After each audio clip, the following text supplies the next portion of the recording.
Hey, greetings to everyone on this awesome day in San Diego. A day in which we're going to celebrate the foresight of many and the culmination of a vision that was nearly 10 years in the making.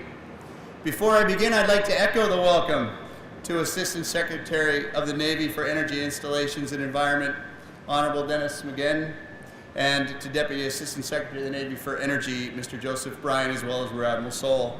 Thank you for gracing us with your presence today and for celebrating in this huge achievement for naval aviation. I'd also like to throw a special shout out to Gary Mays, who served as the commanding officer a few years back. We had a lot of breakfasts over there at the galley, Gary, and we talked about this very building and how long and when it would finally come to fruition. Yes, raise those hands, champion. And he was the former CEO here. It's great times. I'd like to also acknowledge several folks who are with us today, and also some who couldn't make it, but were instrumental in the development, execution, and finally the building of this magnificent facility that you'll get to see shortly. Without their vision, without their tenacity, and their view to the future, we would still find ourselves performing helicopter maintenance in facilities just under 100 years old.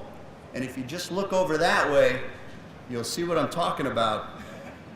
All these folks have been mentors and friends over the years, and we're glad to have them here and celebrate with us today.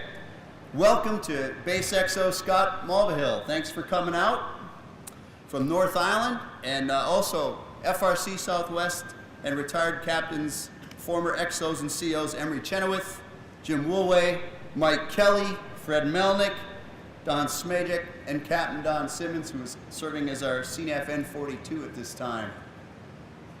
They had the vision, they found the funding, and they held off those budget dogs to make sure this building would become a reality. We broke ground on Don's watch, but this building would not be here today if our predecessors had not kept watch.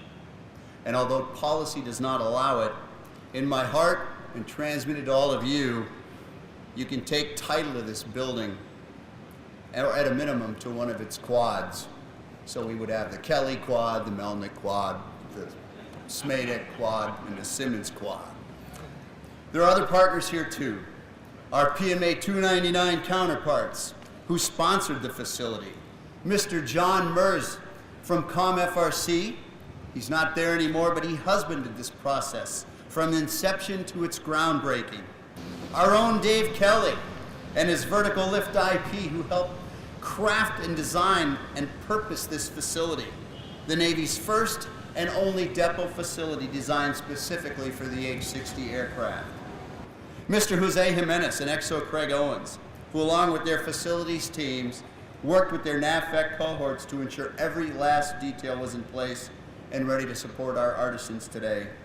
And speaking of NAVFAC and RQ construction, I want to mention a distinguished list of folks who made this building possible. A huge thanks to the NAVFAC, and a huge thanks to the NAVFAC team. Lead architect Jack Carter, civil engineer Michael Prather, structural engineer James Miller, interior designer Valerie Kuzma, to the facilities engineering and acquisition division, supervisory general engineer Greg Lewis, contracting officer Julia Garcia, construction manager Lieutenant J.G. Nicholas Piskowski, who will help me cut this ribbon soon, engineering technician Alan King, and from RQ construction project manager Jesse Consalves, site and safety and health officer Sal Monastra, quality control manager Steve Kirkmeyer, and project superintendent Jay Burden. If we could, let's take a few seconds to give those folks a round of applause who made it happen and got it done.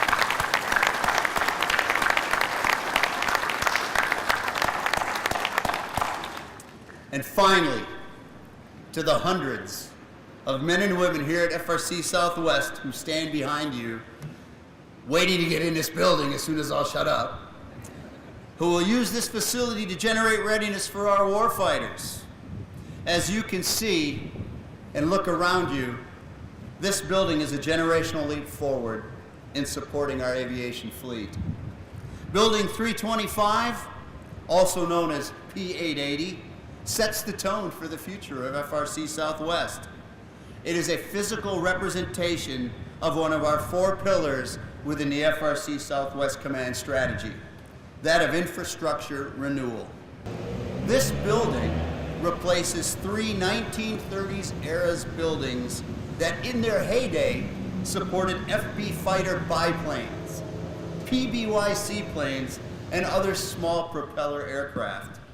That optic is clear in the building to my left and your right. Those and many like it in those buildings exist throughout our industrial base, and they have had their day, and they have served their purpose. But as you can see before you, their time has come and gone, and it is now time to move forward. Renewal is our way forward as we begin to support the Joint Strike Fighter, unmanned aerial vehicles, and upgraded sensor aircraft. Building 325 represents the future of warfighter support that must move in parallel with our deployment of new aircraft technology. Building 325 brings us that future today. All of us in the U.S. Navy should be very proud of this facility, not just because it's new or it will house aircraft, but in the way it was built as well. This building has received a silver accreditation for leadership in energy and environmental design. This building cost about $49 million, but that money should never be viewed as a cost. It must be viewed as an investment. That accreditation is an investment we should all be proud of. For that investment, we get an ROI in energy savings via improved lighting, state-of-the-art insulation processes, efficient air conditioning and electrical systems, as well as water use systems that would make even the most stringent environmental oversight specialist nod their head and say, wow, this is awesome. With that ROI and accreditation, we act now to preserve resources for our nation's children. This ROI from this building will provide us with readiness and preserve the future. Yes, Building 325 is more than just a depot maintenance hangar. It is a preserver of resources for the future. It is a template for all MILCON and represents investments we must make and have the fortitude to make throughout our industrial base. FRC Southwest now has 115,000 square feet of space and 30 bays to perform helicopter maintenance. So big deal, what does that mean? Well, it means we get to act to our namesake, Fleet Readiness Center Southwest. This allows us to perform maintenance without having aircraft waiting for spots. Reducing weight generates readiness. With 30 bays, we can move aircraft directly in and out without having to move the entire market basket of aircraft just to place one in a specific location. This saves time. Saving time generates readiness. The 4 quads consolidate our vertical lift IPT into one facility, reducing transit time for talent, for skills, for material and tools, generating efficient use of all of our resources. Doing so reduces cost and improves speed. Doing both generates readiness. Our 4 quads will allow us to increase output by nearly 60%, from 50 planned deliveries a year to over 80 a year. More helicopters out means more readiness to the fleet. And finally, through energy saving strategies and environmental compliance, we improve the quality of life for our workforce and we protect our community. Our people and the cities and towns from which they come each day are the very foundation of what allows us to generate readiness for our war fighters. Improving their working conditions, as we have done with this magnificent facility, ensures FRC Southwest will continue to generate readiness long into the future. Renewal. It is the cornerstone of this command's future. Thanks to all of you who made this happen, and as we go forward, never take your foot off the gas as we build that future of renewal for FRC Southwest. Again, thank all of you for joining us today as we open this magnificent facility. It's always difficult to follow Captain Pfannenstein, and I was mentally checking off all the things that he mentioned that I'm not going to repeat here, all very, very important. Secretary McGinn, Admiral, good to see you. Great to have you here as well. It's always fun to see the former COs of any FRC line up in the chairs. I do want to see the Kelly quad. I don't know which one it is. We'll go find it. I got a chance to talk to some of the artisans just before this, a group back there. It is not an overstatement what Captain Pfannenstein said about a gang that is anxious to get in and get going. I'm an absolutely firm believer, if you give the tools, the equipment to our artisans and fleet readiness centers, they will deliver. My message is to that team right back there, because you're going to be a victim of your own success. You produce nearly half of the H-60s that the fleet needs. That number last year was about 50. That capacity has to grow to 80. It has to. The air boss, who sits right over there, demands it. Do I think you're up to the challenge? Of course you are.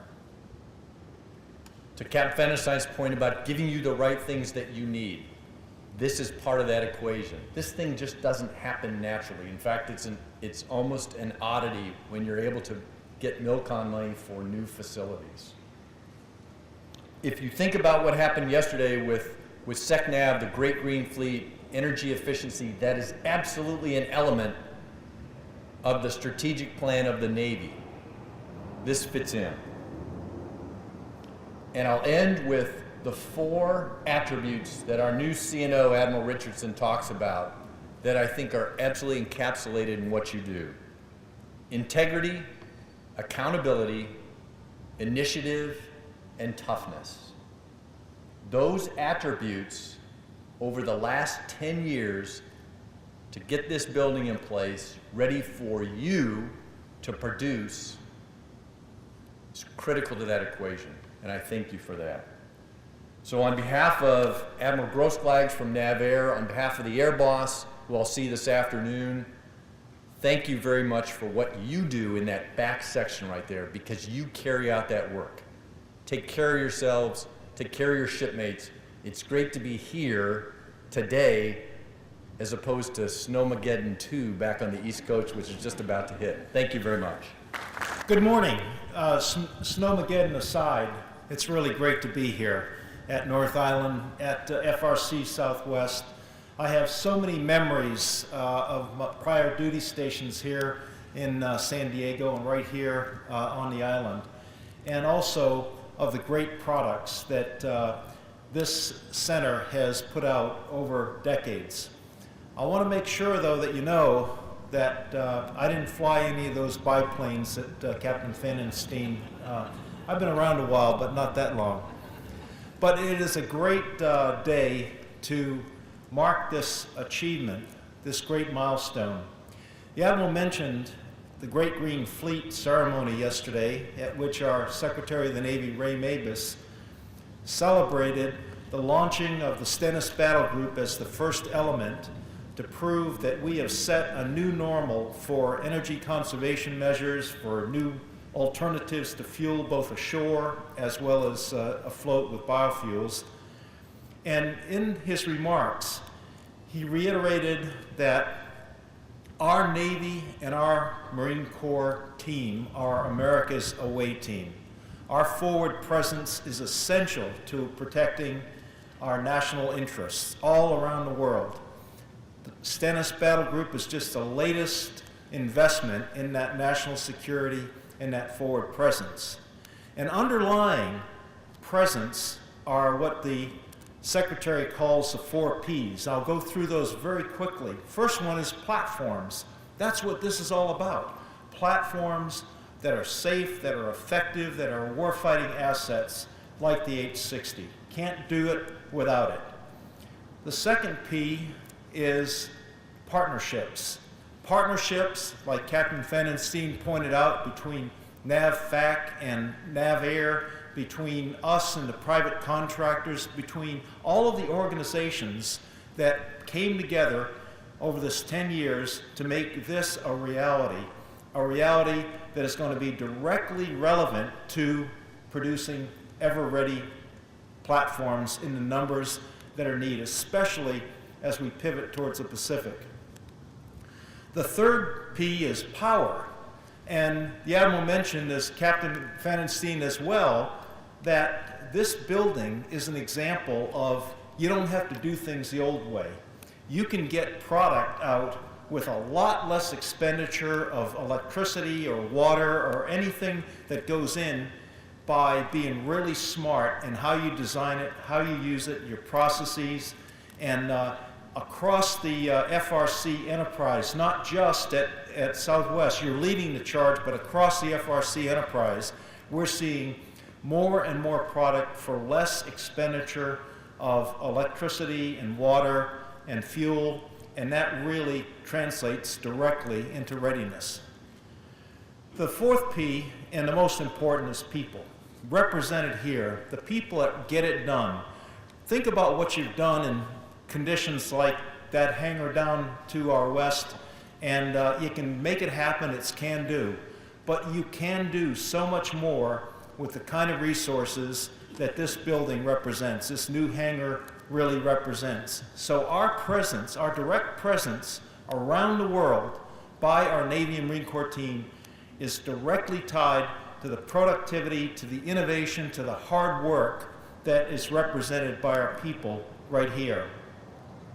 I want to let you also know that these aren't just words. I'm not talking the talk only, I'm walking the walk, because yesterday, the Secretary of the Navy, the Secretary of Agriculture, Tom Vilsack, myself, and several others actually flew in an H-60 that out to the USS Lawrence, and it was just unbelievable. The quality of the aircraft, the fact that we get on it and it's, hey, it's routine, it's not a big deal. We're just going to get out there and we're going to fly out to the William P. Lawrence, see the Stennis operating, and it was just an encapsulation of what we can do as a Navy and Marine Corps team when we set our minds to it. So without further ado, let's get on with the productivity of this great center. And I just want to thank you on behalf of the Secretary of the Navy and our whole team in Washington, the CNO, Commandant, for the great work that you do day in and day out. And never ever forget, what you do has a direct connection and a direct and positive connection to the readiness that we see out in the fleet to produce that presence to defend the values of this great country. Let's get on with it, and where are the scissors, Captain? Do not get on an airplane with this. The TSA will not like this. All right, sir. All right, we ready? Ready to do it?